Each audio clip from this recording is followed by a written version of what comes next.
Assalamualaikum warahmatullahi wabarakatuh. Saya Laksana Bima Indrasata, absen 35, kelas H, dengan NIM 24505071111107.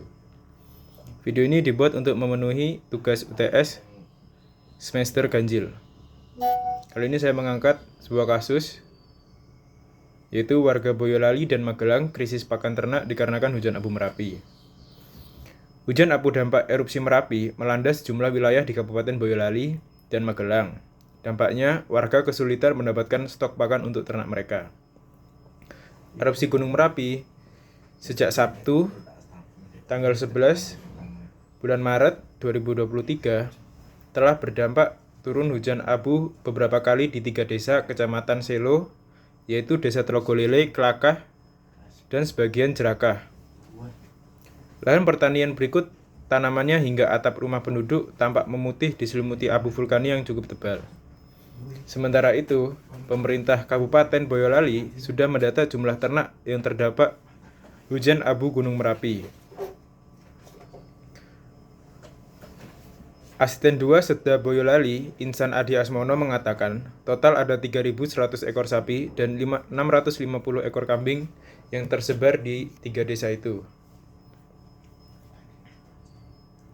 Adapun bantuan rumput antara lain dari Direktorat Jenderal Peternakan dan Kesehatan Hewan, Kementerian Pertanian Polresta Magelang, Kodim 0705 Magelang, Pemkab Temanggung, hingga dari Ansor maupun relawan Ngarit.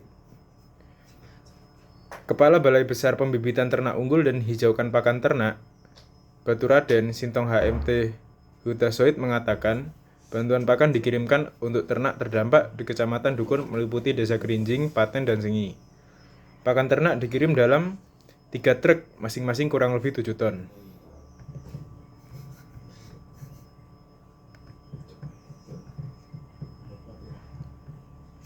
Untuk interaksi asosiatif, ada dari relawan dan instansi mengirimkan bantuan rumput pakan ternak. Ada juga dari Ansor dan relawan Ngarit ikut mengirimkan bantuan rumput.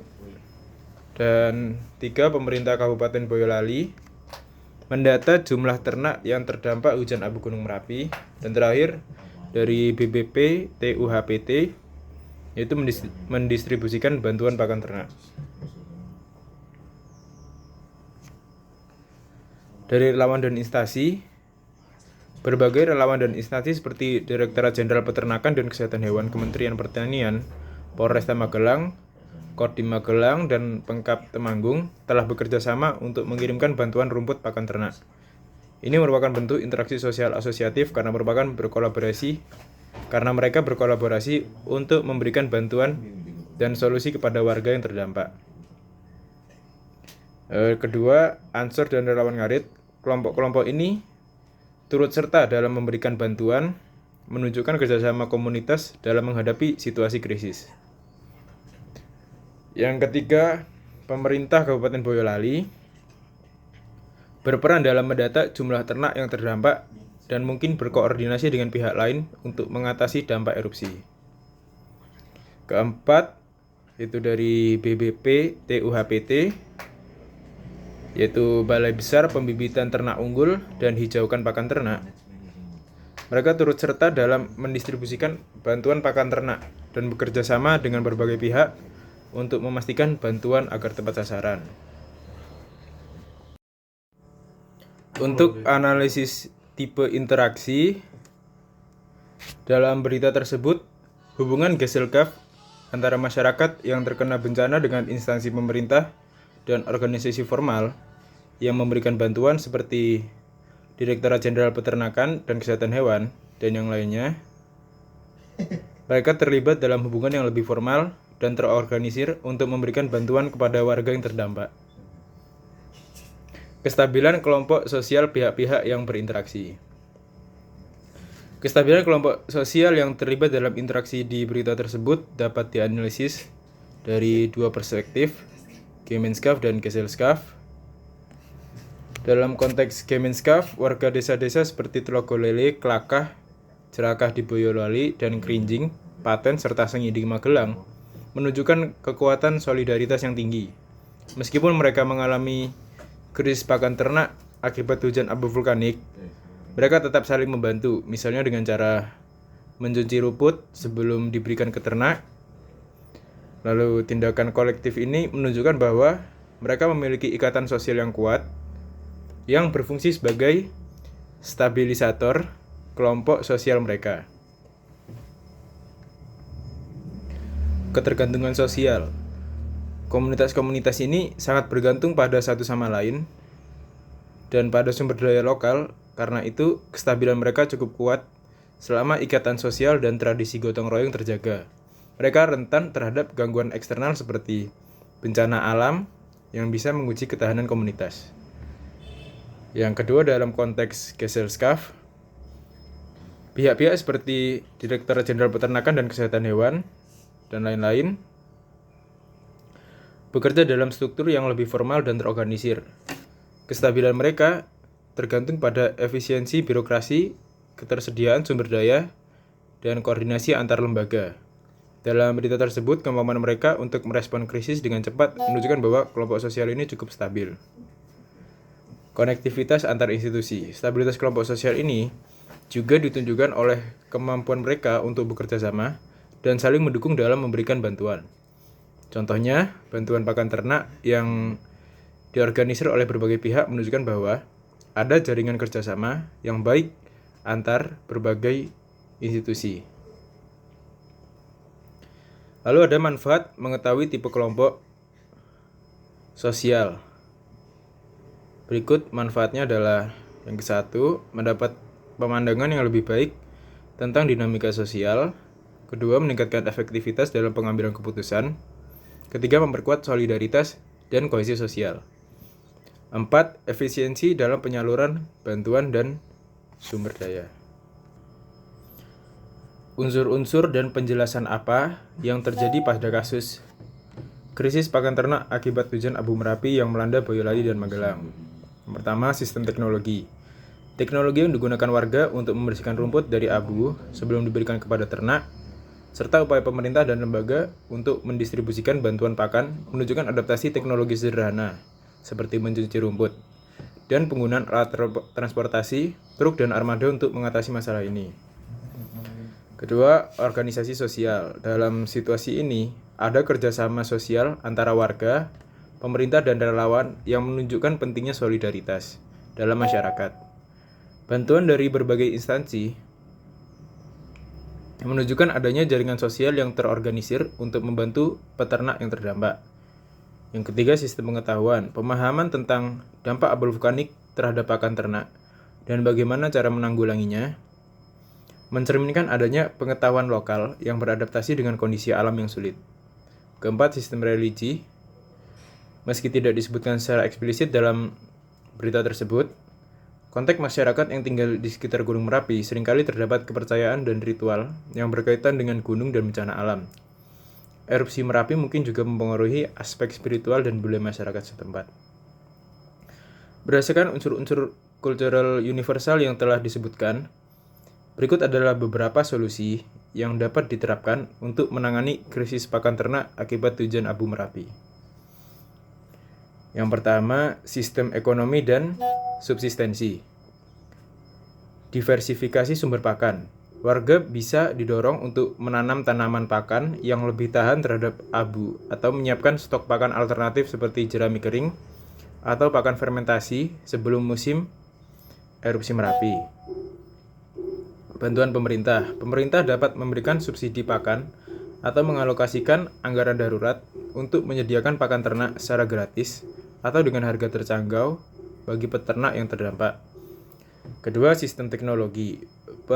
Pengembangan teknologi pengolahan pakan, mengembangkan alat atau teknologi sederhana untuk membersihkan abu dari rumput atau mengolah rumput terkontaminasi menjadi pakan yang aman bagi ternak. Misalnya, teknologi cuci rumput secara massal atau alat pengering rumput yang lebih efisien. Sistem penyimpanan pakan. Masyarakat dapat dibantu untuk membangun gudang atau silo pakan yang melindungi bahan pakan dari abu vulkanik sehingga stok pakan tetap tersedia dan aman meskipun ada bencana. Yang ketiga, organisasi sosial. Peningkatan jaringan bantuan, pengorganisasian relawan secara lebih cepat dan terkoordinasi untuk membantu mendistribusikan pakan dan kebutuhan mendesak lainnya ke desa-desa yang terkena dampak. Pemberdayaan komunitas lokal, melibatkan warga secara aktif dalam pengelolaan pakan di masa darurat dengan menciptakan tim khusus yang bertanggung jawab mengelola distribusi pakan atau menciptakan sistem gotong royong untuk saling membantu. Keempat, sistem pengetahuan. Edukasi peternak, mengadakan pelatihan atau penyuluhan bagi peternak tentang cara menangani rumput atau tanaman yang terkena abu. Pengembangan riset, mendorong penelitian lebih lanjut tentang dampak abu vulkanik pada pakan ternak dan mengembangkan solusi inovatif untuk menjaga kualitas pakan di daerah rawan bencana. Kelima, sistem religi dan ritual. Di masyarakat sekitar Merapi, sering ada kepercayaan spiritual terkait gunung tersebut. Ritual atau doa bersama diadakan sebagai bentuk dukungan psikologis atau spiritual, menggabungkan kebudayaan lokal dengan solidaritas sosial untuk menghadapi bencana. Penguatan nilai kearifan lokal. Menghormati nilai-nilai adat dan tradisi lokal yang berkaitan dengan pengelolaan alam dan mitigasi bencana, serta mengintegrasikan pendekatan modern dengan tradisi yang telah teruji waktu. Lalu, posisi strata sosial dalam industri peternakan yang tergambar pada kasus tersebut, terdapat dua kelompok utama yang berinteraksi. Peternak lokal, mereka adalah masyarakat pedesaan yang bergantung pada hasil peternakan sebagai mata pencaharian. Dalam strata sosial, mereka mungkin berada pada posisi kelas pekerja, lower class atau lower middle class karena mereka memiliki akses terbatas pada sumber daya seperti pakan ternak saat terjadi bencana. Kondisi krisis ini memperlihatkan bahwa mereka sangat rentan terhadap faktor eksternal seperti bencana alam. Lalu pemerintah dan instansi. Kelompok ini termasuk pejabat pemerintah daerah dan institusi seperti Kementerian Pertanian yang berperan memberikan bantuan. Mereka berada pada strata yang lebih tinggi karena memiliki otoritas dan sumber daya untuk membantu masyarakat yang terkena dampak. Mereka berperan sebagai fasilitator dalam distribusi bantuan, menunjukkan kontrol atas sumber daya penting di masa krisis. Alasan penempatan, peternak lokal ditempatkan di strata pekerja karena mereka bekerja langsung dalam industri tanpa memiliki banyak kontrol atas sumber daya, apalagi saat terjadi krisis. Pemerintah berada di strata yang lebih tinggi karena mereka memiliki akses dan otoritas dalam hal pengelolaan dan pendistribusian bantuan, menunjukkan kekuasaan dan kendali dalam situasi tersebut. Social mobility, dalam kasus ini, mobilitas sosial sulit terjadi secara langsung karena faktor bencana alam. Namun, bantuan yang diberikan oleh instansi, pemerintah, dan organisasi lainnya dapat sementara memperbaiki kondisi peternak lokal. Jika bantuan seperti pelatihan atau akses ke teknologi modern diberikan di masa depan, mobilitas sosial peternak mungkin dapat meningkat. Tanpa intervensi jangka panjang, mobilitas sosial kemungkinan tetap rendah. Status dan peran peternak lokal. Status mereka adalah pekerja sektor agraris atau peternak kecil yang perannya adalah mengelola ternak dan pakan ternak dalam kapasitas yang terbatas. Mereka berperan penting dalam menyediakan produk ternak seperti daging dan susu, namun sangat bergantung pada kondisi alam dan bantuan luar saat krisis terjadi. Pemerintah dan instansi. Status mereka adalah pengelola dan pengawas peternakan serta bencana. Peran mereka dalam kasus ini adalah sebagai penyedia bantuan material dan solusi sementara seperti pakan ternak untuk membantu peternak menghadapi krisis akibat hujan abu Merapi. Sekian video materi yang dapat saya sampaikan. Mohon maaf atas keterbatasan ilmu yang saya miliki. Sekian, assalamualaikum warahmatullahi wabarakatuh.